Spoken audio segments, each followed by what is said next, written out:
Olá, olá. Este é o programa Inquietações. Estamos de volta, desta feita com uma nova convidada, a Sandra Amaral. Ela vem-nos falar de um tema muito delicado, mas também um tema que merece aqui também uma atenção. Estamos a falar de uma condição oncológica, mas a Sandra já nos vai falar de tudo sobre isso. Olá, Sandra. Olá, Madalena. Este é o Inquietações, onde alguma coisa está sempre por. Acontecer. Pode ser. Bem-vinda, Sandra. Olá, muito obrigada, Madalena, muito obrigada, Vitorino, pela oportunidade de estar aqui a partilhar um bocadinho da minha história. Obrigada. Grato pela tua presença. E então, a Sandra passou por um processo profundo de uma doença oncológica. Queres nos falar um bocadinho acerca disso? Uhum. Então, há cerca de 10 anos, e ao contrário de tudo aquilo que eu esperaria, vi-me com a descoberta de que tinha um cancro. Portanto, foi assim uma bomba que eu na minha vida, porque eu não tinha antecedentes familiares, não conhecia ninguém que tivesse alguma vez passado por uma situação dessas e, portanto, não era nada que eu esperasse passar. Descobri que tinha um cancro de mama, portanto, foi um processo difícil, foi um processo muito duro. E que ainda é um processo que ainda está a ocorrer, ainda vou ter que fazer mais uma cirurgia, mas felizmente está tudo controlado e tem sido um processo de crescimento incrível. Um, E então, como é que suspeitaste? Como é que surgiu o primeiro sinal? Ou foi uma coisa que descobriste por acaso? Olha, foi mais ou menos por acaso, mais ou menos. Uma das coisas que eu considero sempre o mais importante e tento sempre realçar com quem partilha esta história é a importância de nós ouvirmos o nosso corpo, não é? Porque ele dá-nos sinais, mesmo sem sabermos muito bem que sinais, o que é que eles significam. E na verdade eu na altura sentia que havia qualquer coisa que não era habitual no meu corpo, nomeadamente na mama, porque eu ainda tive o cancro, e portanto havia ali uma pequena moinha que não era habitual e que estava lá escondida e que me vou à minha médica de família e partilhar com ela este pequeno incómodo, até porque eu não estava ainda na idade de fazer as supostas mamografias anuais, portanto ainda era uma mulher mais jovem, ainda nem tinha os 40 anos, e felizmente ela deu ouvidos e, usando as palavras dela, por um descargo de consciência, Sandra, vamos fazer aqui uma série de exames. E, portanto, a brincar, descobri um problema muito sério, já num estado muito avançado, e acabei por descobrir que já tinha 2 tumores na mama, portanto, já estava assim, num estado avançado, já estava num estado avançado, sim. Como é Hum, que recebeste a essa notícia? Fala-nos um bocadinho desse estado de receber uma notícia dessas. Primeiro veio o choque, do desconhecido, não é? Portanto, eu fui encaminhada imediatamente para o IPO com uma carta fechada, portanto, o IPO é sempre aquele hospital que nos ouvimos falar nas notícias, mas que no meu caso não pensava muito sobre isso, porque, conforme já disse, eu não conhecia ninguém que tivesse passado pela experiência, também não tinha antecedentes familiares, e de repente ver no IPO a abrir um processo, que mantenho até hoje, foi o choque, não é? De repente tu estás no desconhecido, num hospital daquela magnitude, e já és paciente daquele hospital, portanto houve ali um choque muito grande. E depois o tentar perceber o que é que isso significava, porque na verdade, ok, tens cancro, mas o que é que isso significa? Vou morrer, não é? Porque é logo aquilo que nós associamos o cancro à morte, é quase inevitável. E portanto houve ali o choque e depois todo o processo seguinte da aceitação, se calhar não é para estar já agora a entrar nesses pormenores, não sei muito bem, se queres que já vá por aí. Não, fala à vontade. Sim, foi o choque da notícia e de tudo aquilo que depois isso nos traz. O meu filho ainda era pequenino na altura, tinha 2 anos, e claro que o meu pensamento, e acho que é comum transversal a quem passa por esta situação, é logo, vou deixar o meu filho sozinho, tão pequenino, não vou vê-lo crescer, ele vai perder a mãe, porque realmente quando nos dão essa notícia não nos dão garantias de nada, como é normal, não é? Portanto, a minha primeira preocupação foi logo, significa que vou morrer, vou ter pouco tempo. E o médico, como é normal, não me deu resposta. Ele disse: não fazemos ideia, não sabemos a evolução, como é que está, se vai reagir bem aos tratamentos, portanto, não há respostas. Então isto é o viver o dia a dia, o minuto a minuto, com todos os passos que depois somos obrigadas a ter, no sentido do tratamento e da cura, não é? Portanto, sim. Muito, muito bem. Vamos chamar a Madalena à conversa, que ela Oh, está aqui muito Sandra, quietinha. estou. Madalena. Oh, Sandra, eu percebo que atualmente nós somos confrontados cada vez mais com pessoas com problemas oncológicos. Uhum. Ahm, mas também percebo que o mundo cada vez está mais, tem mais participação de pessoas que vêm dar o testemunho de que é Uhum. possível ultrapassar um cancro. Um cancro é uma doença como outra qualquer e vem cá para nos alertar. Uhum. Ahm, embora nós encaremos sempre como uma sentença, é quase um fim de linha.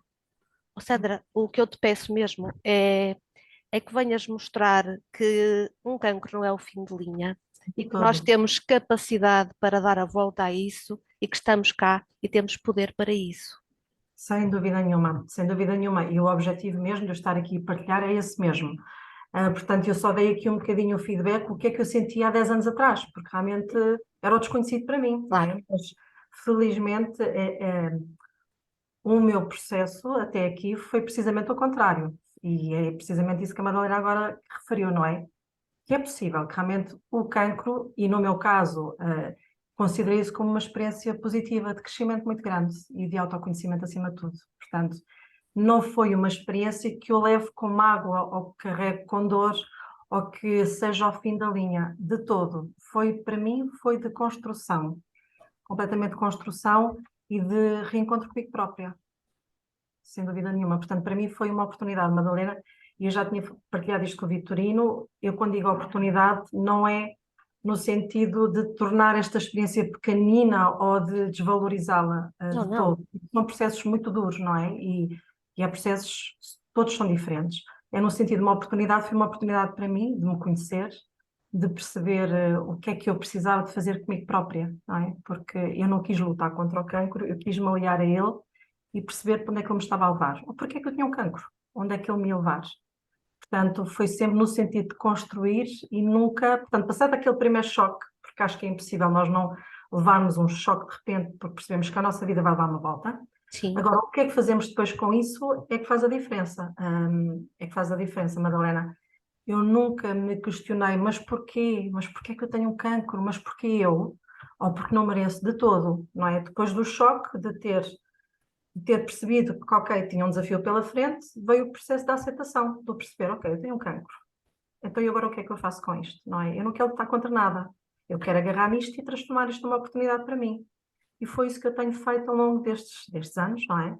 Claro que ali os 2 primeiros anos foram anos mais desafiadores a nível físico, porque incluíram várias cirurgias, quimioterapia, portanto, impossibilidade de trabalhar, mas ainda assim, nesses interregnos em que eu conseguia fazer alguma coisa, eu ia fazendo várias, ia fazendo formações, eu ia a concertos, Madalena, eu aproveitava os timings, que eu tinha um calendário onde eu fazia as várias sessões de quimioterapia e percebia quais eram os dias em que eu sabia que ia ficar na cama, porque é um processo natural e temos que aceitar, quais eram os dias em que eu sabia que ia conseguir levantar-me e ia conseguir fazer alguma coisa. E, portanto, eu tinha um calendário onde eu tinha formações marcadas, onde eu sabia que os concertos calhavam precisamente naquela semana. Bora lá para o Cool Jazz, Oeiras, com o lencinho na cabeça e vamos aproveitar este momento porque estou viva. Portanto, isto foi um processo de grande construção, sem dúvida nenhuma. Há Boa. uma questão que eu quero colocar a vocês as duas, enquanto mulheres. Nos homens, o que vai sendo mais comum vai sendo o cancro da próstata. Nas mulheres, acontece muito o cancro da mama. Não estou a dizer que não aconteça nos homens, mas é mais comum acontecer nas mulheres. Na vossa condição de mulheres, isso mexe muito com a vossa autoestima? Penso que da mesma maneira que nós com a dos homens estamos a tocar em pontos eh, muito específicos. Quando estamos a falar do cancro da próstata, estamos a tocar Num no ponto vosso ponto, sensível, não no é? ponto sensível. Sim, a mama de uma mulher é algo que a define, é importante, é uma parte de nós. Uhum. Mas penso que aí a Sandra será a pessoa ideal para te responder. Só que perguntaste para as duas e olha, já foi. Porque acho que é Claro. interessante. Sim, a mama é um símbolo feminino, não é? Portanto, inevitavelmente é algo, é logo uma primeira referência. Agora falando na minha perspectiva, que há aqui isto, cada mulher que passa por este processo tem a sua perspectiva. Na minha perspectiva, confesso que a parte estética não foi aquela que me preocupou em primeira mão. E eu tive que fazer uma mastectomia, portanto, obviamente, a parte estética é logo a primeira coisa que nos salta à vista, não é? Mas como o meu foco estava tanto em outro lado, que era o querer continuar cá, o que é que eu posso fazer para me manter cá? Que essa parte foi a parte que eu menos importância dei, tanto que eu ainda estou num processo de reconstrução, porque não foi logo a minha primeira urgência. Talvez porque eu tenha entrado num processo de aceitação muito cedo durante o processo. Eu comecei muito cedo, a minha preocupação era aceitar isso. Aceitar, porque quando nós estamos em luta com alguma coisa, como às vezes se ouve, lutaste contra o cancro? Não, eu não lutei porque lutar é um desgaste de energia. Lutar significa que tu não aceitaste alguma coisa, estás em luta contigo própria, estás em luta com algo que tu não controlas, não é? Porque existem os processos clínicos e depois existem todos os outros. E tu não controlas algumas coisas, portanto, eu não queria estar em luta com nada. Eu queria agarrar naquilo e usá-lo a meu favor. Com todas as dores, claro que sim, com todas as dores que isso significa, com os receios, com os medos, mas ainda assim, torná-lo algo positivo. E, portanto, a Então, parte estética não foi assim aquilo que mais me tenha. Preocupado. Não, Oh, na verdade, Sandra, não tem. Não, aqui que não está nenhum médico a ouvir-nos, diz-me tu, sim. eu sinto que aquela fase em que um médico dá uma notícia destas, muitas vezes emite quase uma sentença. Isso faz parte de um processo em que não ajuda absolutamente nada a pessoa que recebe a notícia.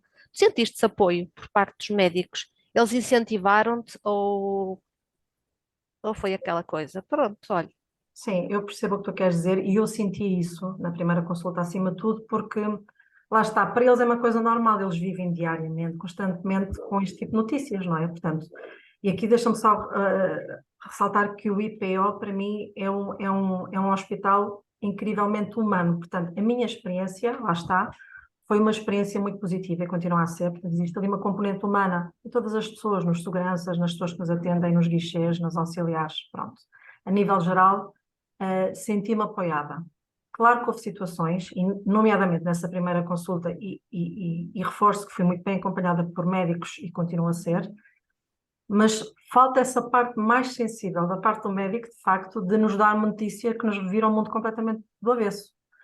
Porque aquilo que para eles é uma coisa normal, não é? Para nós não é. Pode ser um destruir ali de qualquer coisa, não é? Que sem retorno pode fazer a diferença entre a forma como vamos encarar a doença ou não, porque é uma sentença, não é? Quando nos dizem, olha, não sei, temos que ver o que é que vai acontecer, não lhe posso responder a nada, mas isto de uma forma muito fria e desligada, se nós não tivermos aqui um interior que nos, alguma força ou apoio de família ou quer que seja, isto pode ser um processo muito solitário e muito difícil, sem dúvida nenhuma. torna um impacto mais profundo ainda, não é? Sim, claro que sim, porque podes motivar-te logo no início, não é? Quando sim, tu precisas de forças e de motivação, de repente és atirado ao tapete e isso pode sim. fazer toda a diferença Quando depois no dizem processo. há X tempo, eh, estão-nos a retirar a nossa capacidade de autocura. E eu acredito nela profundamente. Há um Sim. homem que eu admiro, um livro que me veio parar há muitos anos às mãos, de uma forma assim um pouco estranha, que é Amor, Medicina e Milagres. É de um médico, Bernie Siegel, e ele é um médico oncologista. Uhum. E uma das coisas que ele refere muito e marca muito naquele livro é que a notícia, quando damos a notícia ao paciente, ela tem que ser dada com muito cuidado. E, e achei giro, porque durante o livro há uma parte em que ele proíbe todos os médicos que estão na sala de cirurgia com ele de dizerem o que quer que seja de negativo enquanto eles estiverem a operar, porque o doente está aparentemente sedado, não está, mas está. E por isso, se nós estamos a dizer que ele já não tem safa, que ele já não tem oportunidade, que já não tem hipótese nenhuma, estamos a dar esse comando ao doente. Portanto, este médico, se vocês puderem, espreitem, ele é muito focado na ideia de que nós temos que ser positivos, porque todo o ser humano tem capacidade de fazer a autocura, e eu acredito muito Sem nisso dúvida. mesmo. Uhum, uhum. Então, Sem e a dúvida. Sandra recebe a notícia, arregaça as mangas e, em vez de perguntar porquê a mim, perguntou o que é que eu faço com isto. Então, o que é que isso despolutou na tua vida? O que é que fizeste de forma diferente daí para diante? E a que coisas te agarraste? O que é que tu refizeste em ti e por ti? Olha, pegando um bocadinho aqui no que a Madalena acabou de dizer, eu também sempre acreditei muito neste processo de autocura, não é? E por acreditar nisso, por eu acreditar que eu poderia fazer qualquer coisa de positivo no meu processo, hum, e sabendo que eu ia ficar em casa sem poder trabalhar sozinha, não é? Enquanto a vida continua à nossa volta, filhos, marido, continua tudo a continuar nas suas vidas. hum, eu finalmente, eu lembro-me de estar no consultório, quando o médico disse que prepare-se porque agora vai deixar de trabalhar durante muito tempo, não vai poder continuar a trabalhar. O meu primeiro pensamento, mas isto tem a ver com a minha experiência pessoal, que era sempre viver em função dos outros e nunca ter tempo para mim, não é? Eu pensei, bem, ok, finalmente vou ter tempo para mim fazer as coisas que eu preciso fazer para mim própria. Vou-me conhecer, vou agarrar nisto e vou-me conhecer. Li muito sobre alimentação, porque eu comia pessimamente mal no sentido, a alimentação saudável como nós a conhecemos e como eu sempre fui uma pessoa magra, nunca valorizei, nunca lhe dei muita importância, portanto comecei a estudar o impacto da alimentação no meu corpo, a parte emocional. No fundo eu sabia o porque é que eu estava com cancro, eu sabia porque é que o meu corpo tinha criado todas as condições para o desenvolvimento de um cancro, não é? Portanto, o cancro surge fisicamente quando nós temos o nosso organismo inflamado. E o que é que inflama o nosso organismo? Portanto, eu fui tentando me conhecer, percebendo o que é que podia ter originado o cancro e onde é que eu tinha ajudado para esse processo acontecer. E o meu foco durante esses 2 anos que estive em casa foi muito nisso. Foi eu perceber onde é que eu tinha contribuído para o surgimento do cancro e como é que eu podia fazer para esta tal autocura que a Madalena referiu. Porque temos que fazer a nossa parte, não é? Portanto, temos a parte emocional, que é fundamental na forma como nós lidamos com o cancro, e no cancro ou outra doença qualquer. Eu acredito que a nossa parte emocional é das coisas mais importantes na manifestação das doenças no nosso físico, não é? E depois, claro, o tipo de vida que nós fazemos, nomeadamente a alimentação, exercício físico, o que quer que seja, claro que também tem importância. Mas essa parte emocional, no meu caso, foi a parte mais importante, onde eu tive que me focar e lamber muitas feridas, como eu gosto de dizer, curar muitas coisas que eu tinha em mim e que eu percebia que tinham contribuído grandemente para que eu desenvolvesse a doença. Sim. Boa. Uau. Sim, eu acho incrível. Tu começaste por dizer que achaste assim um pouco estranho porque não tinhas antecedentes familiares, não havia ninguém ligado.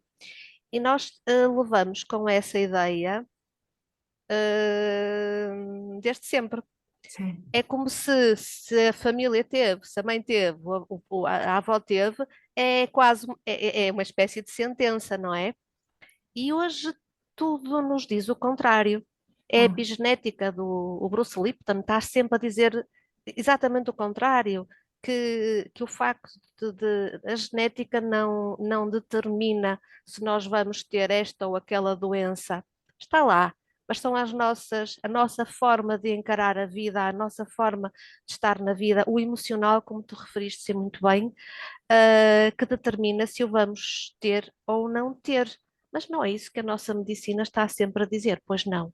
Quando nós Não. referimos que há antecedentes, é quase pronto, olha, não havia nada a fazer. Tem porque já tinha que ter. Se a família tem, vai ter. E nós entramos naquele registro, não é?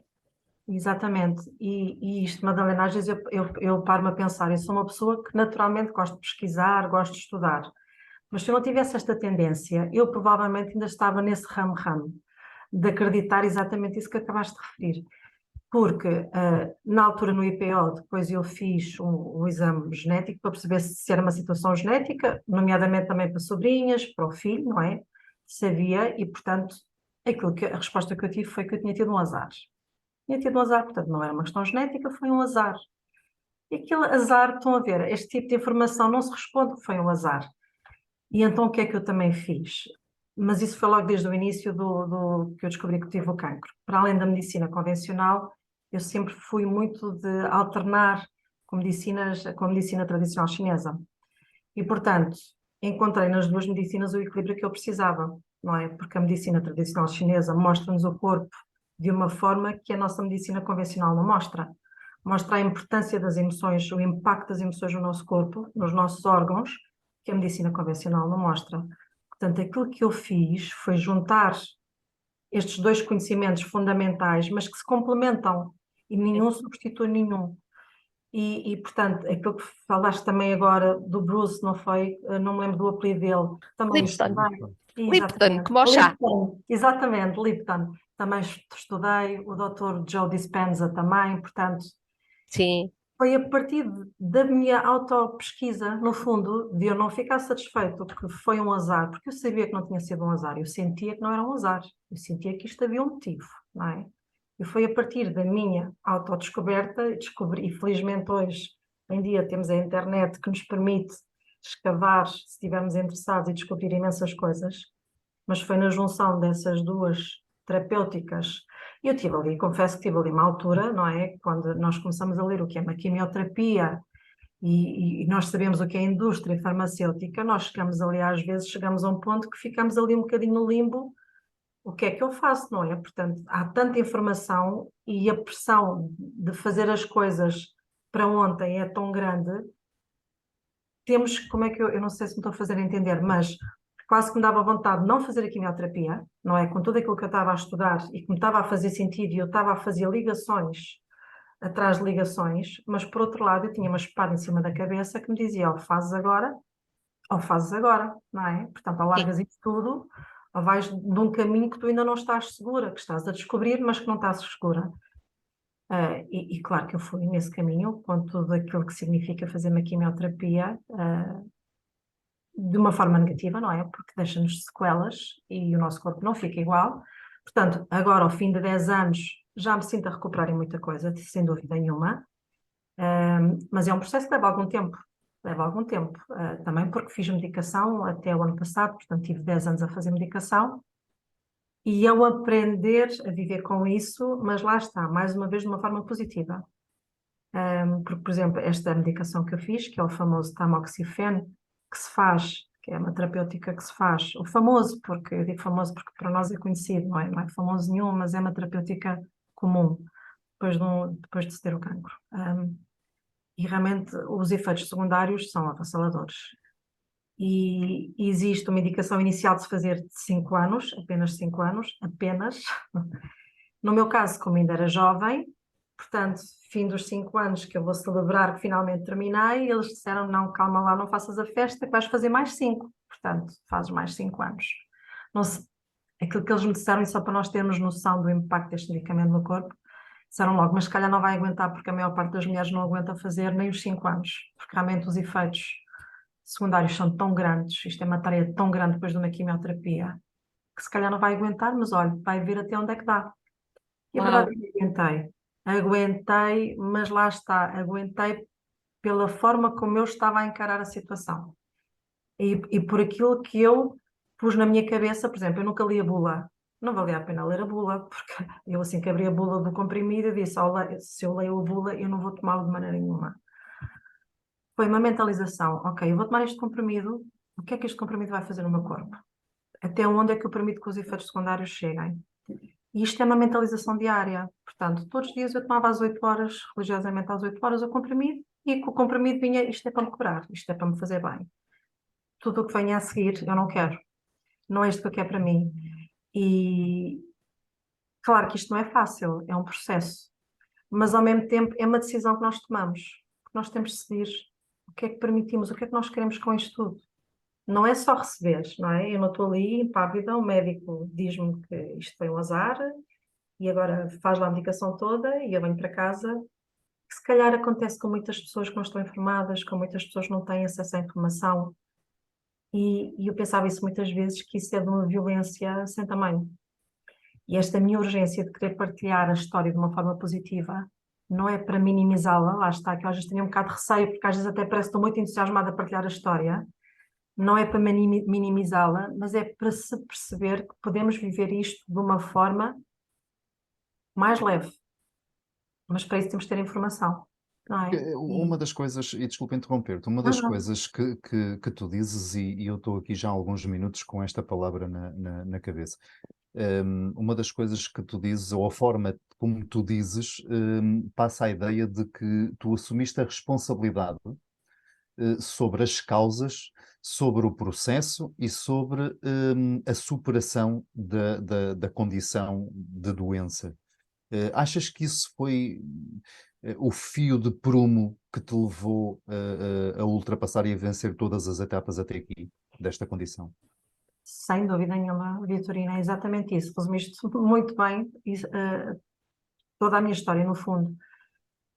Quando nós aceitamos as coisas e não questionamos o porquê, não é? Quando tu questionas, mas porquê eu? Mas eu nem merecia, sou boa pessoa. Tu entras num papel de vitimização. Estás-te a vitimizar, não é? Quando nós questionamos, não merecemos passar por certas questões, sem querermos, nós estamos a ser vítimas de uma situação.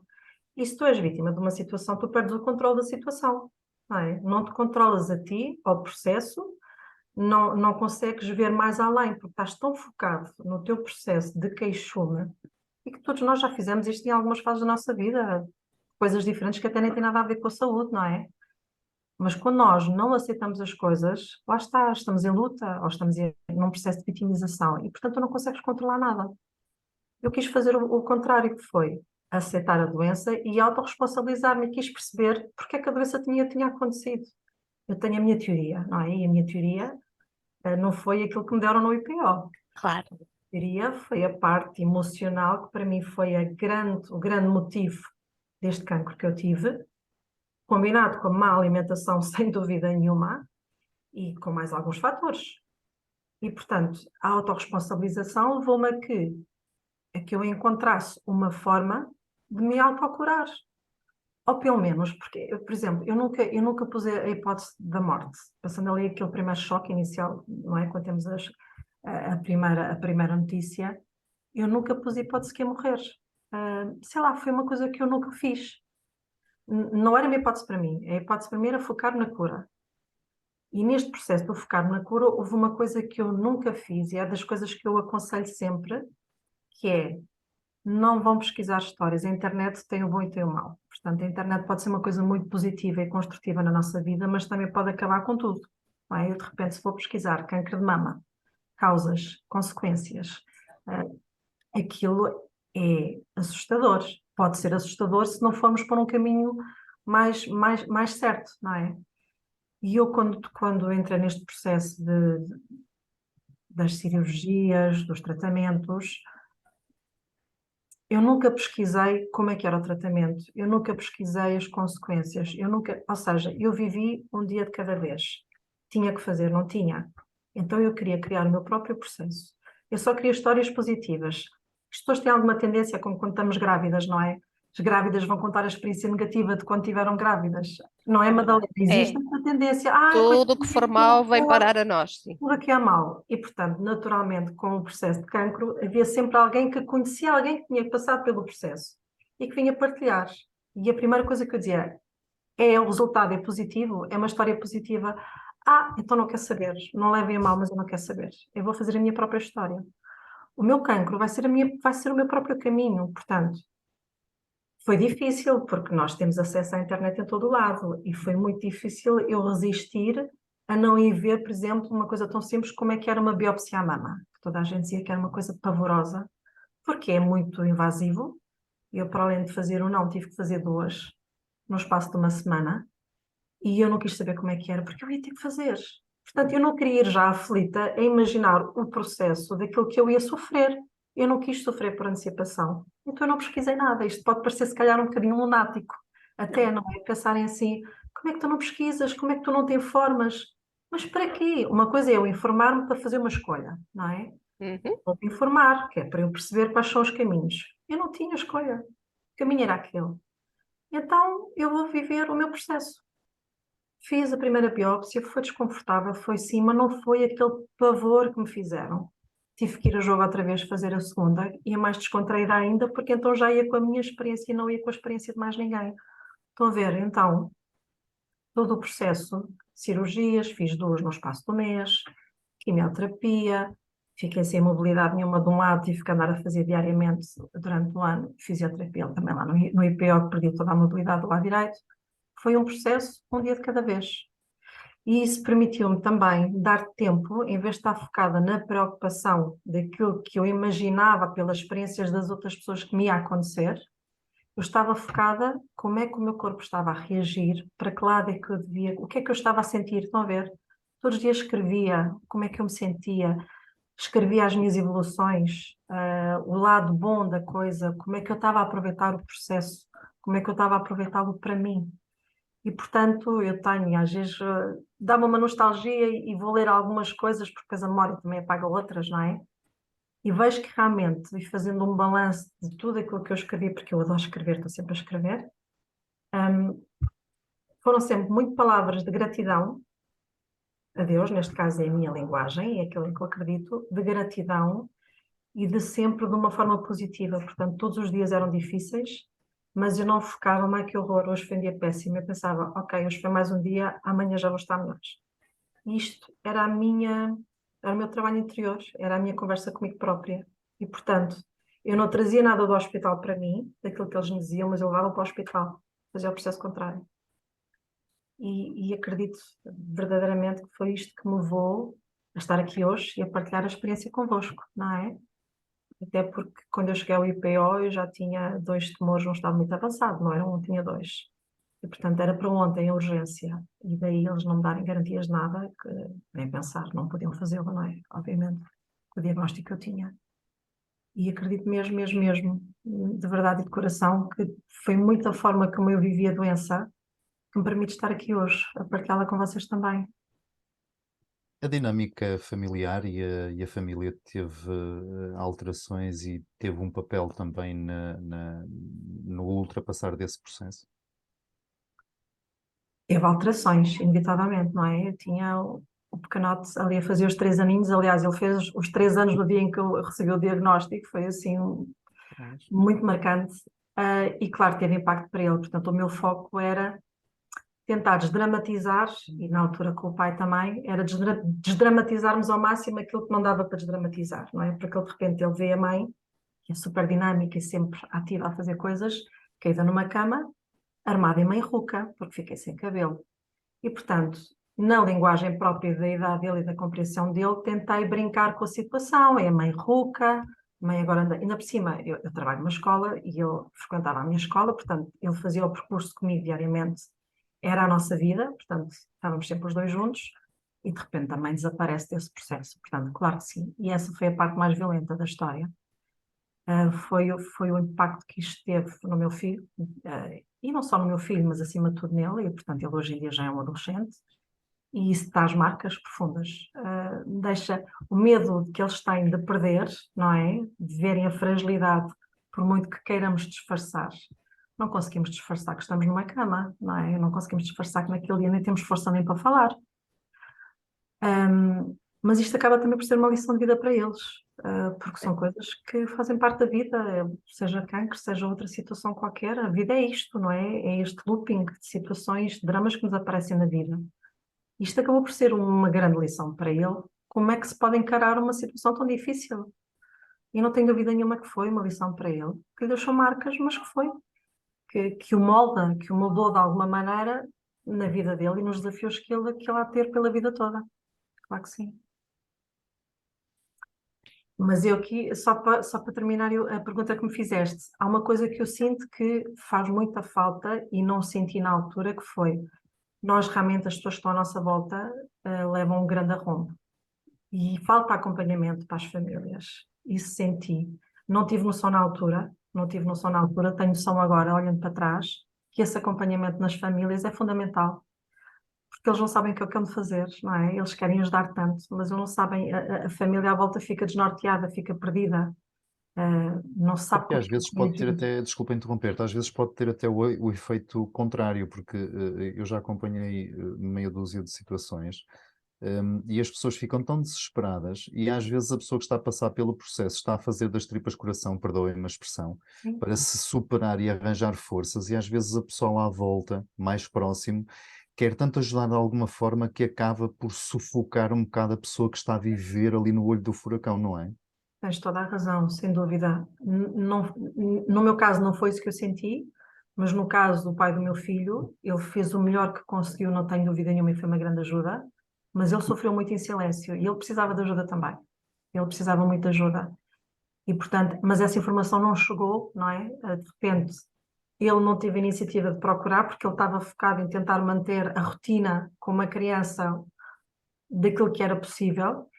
Eu também já não consegui tomar a iniciativa, porque confesso, na altura não me lembrei também que isso poderia ter impacto para ele, porque foi tudo muito rápido, não é? Ao fim de 2 semanas estava a ser operada, mas olhando para trás, isso é fundamental. As pessoas que acompanham serem acompanhadas também, não só para elas saberem como é que acompanham, mas porque elas precisam de acompanhamento emocional, psicológico também, para lidar com este arrombo.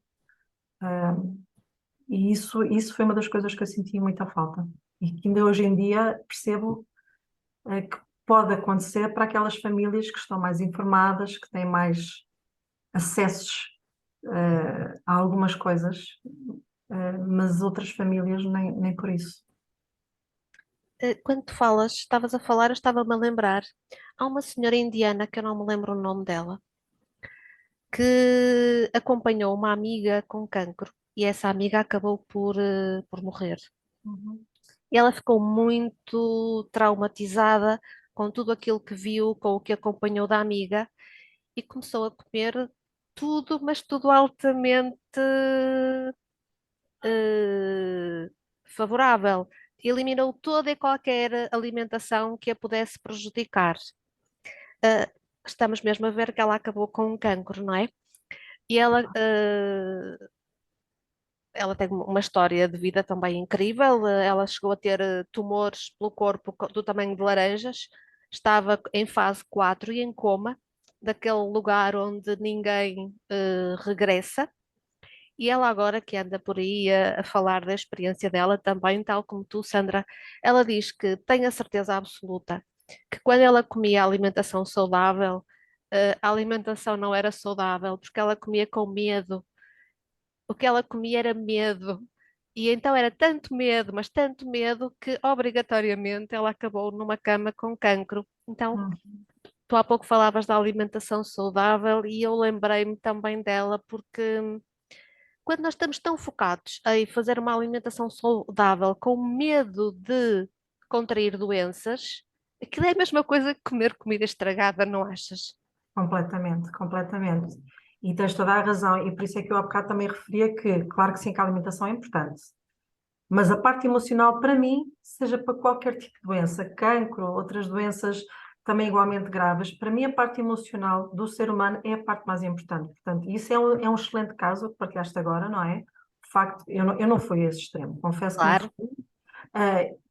Para mim, fiz uma mudança na minha alimentação, porque eu, de facto, eu era viciada em açúcar, por exemplo, que é um dos maiores venenos que nós temos.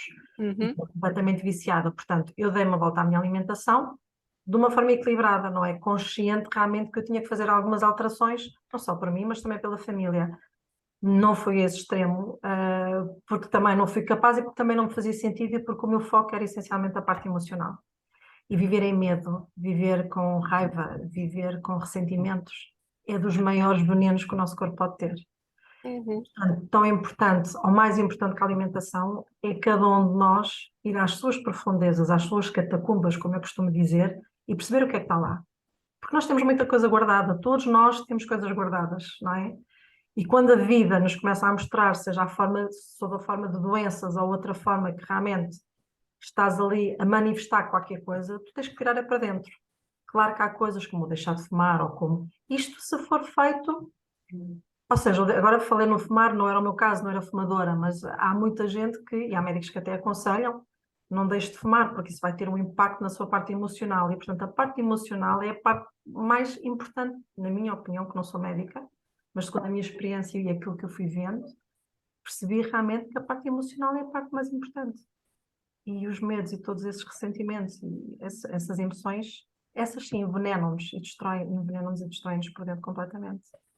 Aquilo que a Madalena falou agora é muito relevante mesmo e a mentalidade da pessoa às vezes pode fazer absolutos milagres ou absolutos retrocessos, mas não deixam de ser produtos da nossa postura como um todo, digamos assim. A Madalena falou no caso da alimentação e eu estava aqui a ouvir-vos e estava a pensar que há bocadinho deste o exemplo do medicamento que tomaste durante 10 anos e que a tua postura mental, porque trabalhaste a tua parte emocional e tudo isso te ajudou a levar a um determinado foco, tu ingerias medicação, sabias que aquilo ia te trazer consequências profundas, mas o teu mantra, e epá, acredita quem quer, o teu mantra de certa maneira purificava essa parte. Sim. Talvez estejamos aqui a entrar um bocadinho no campo da metafísica, mas a postura ajuda-me de facto a passar por situações e até a purificar, digamos assim, o impacto das coisas menos boas, digamos. Concordas? Acredito. Não, eu acredito profundamente nisso. Aliás, isto tem sido o meu mantra neste processo todo, tem sido exatamente esse. Tem sido, não é? Porque se nós ficamos só como telespectadores daquilo que estamos a fazer, só a ver, obviamente que vai ter efeitos duríssimos em nós, nomeadamente no nosso corpo. Portanto, mas trazer isso à consciência às vezes é um processo difícil, não é? Pois. Madalena, tenho mais duas questões para a Sandra. Anda lá, estamos quase a chegar ao fim. Eu sou um chato. Sandra, olhando para trás, que diferenças encontras entre a Sandra antes e a Sandra pós? As diferenças é acima de tudo comigo própria. Hum, Estava aqui a pensar, isto de repente dá aqui um turbilhão. Acima de tudo comigo própria. As mudanças foram comigo, de mim para mim. O estar mais alinhada comigo, quem é que eu sou. E isto parece quase coisinhas, os clichês, mas clichês ou não, mas são reais. O- Renasceste? Completamente. Não, fiquei outra Sandra completamente. E claro que isso trouxe consequências à minha vida. Portanto, eu agarrei na minha vida depois de recuperar do cancro e dei uma volta de 180 graus à minha vida. Portanto, comecei a viver a vida que eu queria para mim, sem estar preocupada em a viver a vida que os outros queriam. Mas isto era o meu processo, não é? O meu processo a vida toda foi viver em função dos outros. Foi ser aquilo que os outros queriam que eu fosse. Pronto. E, portanto, o ter o cancro ajudou-me a perceber realmente aquilo que nós sabemos, mas que quando o sentimos na pele é diferente, que é a vida muda num segundo, portanto, nada é garantido. Nada daquilo que nós temos é garantido. Nada. Portanto, há que aproveitar de uma forma inteligente e consciente o que é que estamos aqui a fazer e não viver aquilo que os outros querem que nós vivamos, não é? Mas isso implica tu estás muito alinhado contigo próprio e saberes o que é que queres. E para isso tens que te conhecer, não é? Tens que te conhecer. Portanto, no fundo, foi essa a minha grande mudança, foi estar muito alinhada comigo, relativizar imenso, imenso. E, acima de tudo, aceitar, que sempre foi uma coisa que eu vivi a vida toda, o aceitar as coisas que me acontecem. Eu não entro em lutas, com nada nem com ninguém, não é? Quando alguma coisa chata me acontece, porque depois temos imensos problemas na nossa vida, penso assim, bem, deixa cá ver, ok, grande chatice, mas deixa lá ver o que é que eu tenho que fazer com isto. Porque a vida é isto, e há sempre alguém que está sempre pior do que nós, sempre. Portanto, é relativizar e dar valor àquilo que realmente é importante, que são pouquíssimas coisas, não são muitas. Temos poucas coisas realmente importantes. Muito bom. Sandra, eu antes, a Madalena não sabe porque não falámos antes, mas antes provoquei-te e agora estás a esboçar justamente o sorriso que te provoquei hoje, que te fiz ali um bocado de chantagem, só se te rires e não sei o que, brincadeira. Hum, Há um pequeno detalhe que, e agora sim, provocar, porque de resto a conversa foi muito séria até. Dizias que apontavas tudo. Está aí um livro em É o potencial. livro. Olha, eu adoro escrever, confesso que adoro escrever e fiz aquela página da Samiyama onde eu vou escrevendo para mulheres. É uma linguagem muito própria para mulheres e vou partilhando pensamentos que às vezes basta, nós aprendemos uns com os outros, não é? E conforme eu vou ver a outras pessoas uma frase que me ajuda a fazer aqui um clique e a dar a volta a algumas situações, também gosto de poder sentir-me útil de alguma maneira. O livro é uma coisa que eu já pensei nisso, ainda não percebi muito bem que formato é que teria. Até porque acho que sempre que há imensos livros que já falam sobre estas coisas e às vezes penso o que é que eu vou acrescentar, se calhar não vou acrescentar nada, já há tanta informação. Mas é uma coisa que eu gostaria de fazer, eu gostaria, até porque eu estou a escrever, portanto, pano para mangas não falta. Fica a provocação. Não seria eu se não deixava uma. Ó Sandra, tu falaste, é um blog, uma página, o que é que tu escreves? Diz-me, que eu não consegui apanhar o nome. Eu criei uma página que é a Samiyama, é uma página no Instagram e no Facebook, onde eu agarro nas nossas pequenas fraquezas, pensamentos que nós temos, coisas práticas do dia a dia, e questiono e dou a minha perspectiva segundo tudo aquilo que eu vivi, não é? Sim, O que é que, e às vezes é muito bom, porque conforme eu vou aprendendo com outras mulheres, eu acho que nós estamos cá para juntar as nossas fraquezas e tornarmos as nossas forças, não é? E acho que aprendemos muito umas com as outras. Estou a falar vitorino numa linguagem feminina, porque Não, não, a mulher que em minha vida inicialmente está em plena sintonia, ok? sim, inicialmente a página até foi criada só para mulheres, mas depois fui tendo feedback de alguns homens que me diziam, olha lá, mas aquilo que tu escreves também dá para nós, porque é que... Pronto, claro. realmente o meu primeiro impulso foi esta linguagem comum que nós temos. Uma linguagem de mulheres, existe uma linguagem comum, claro que depois também é transversal muitos assuntos e muitos temas aos homens, mas existe ali um pontinho que é comum só às mulheres. Mas que Madalena, convite, se eventualmente estiveres interessada a passares por lá. Vou passar e vamos publicitá-la depois quando este episódio for publicado, está bem? Tá bem, obrigada. Vitorino, Muito bem. Isto sim foi uma conversa de facto profunda, séria. Já tínhamos falado antes, mas foi em condições técnicas muito más. E quero-te agradecer teres aceito este convite para estares aqui agora neste formato de podcast, teres vindo ao Inquietações, dar o teu testemunho. Acho que foi e é e continuará a ser muito importante porque é uma perspectiva positiva, construtiva, edificante e motivante. Não queria deixar de passar estas palavras apagadas. Portanto, obrigado por teres estado à conversa connosco, por teres trazido o teu testemunho, a tua força e pronto, e esse sorriso que eu hoje queria ver, Madalena. ora bem, eu não conhecia a Sandra de há 10 anos, mas adorei conhecer a Sandra de hoje. Obrigada por ter estado connosco. É bom ser inundada por esta força. E também te agradeço ter estado aqui, teres partilhado connosco e com todos o teu testemunho e ensinares como é que se faz, porque é isso que nós precisamos, é passar pelas situações e depois mostrarmos como é que se faz. Não em teoria, mas mostrar como é. Eu é que vos agradeço de coração a oportunidade de estar aqui e partilhar um bocadinho a minha história, não é? Nós acrescentamos-nos sempre uns com os outros e agradeço-vos muito pela forma como desirou esta conversa tão agradável. Muito obrigada mesmo. Obrigada. E Grato nós somos. cá estaremos para a próxima no Inquietações, porque há sempre alguma coisa que está para acontecer.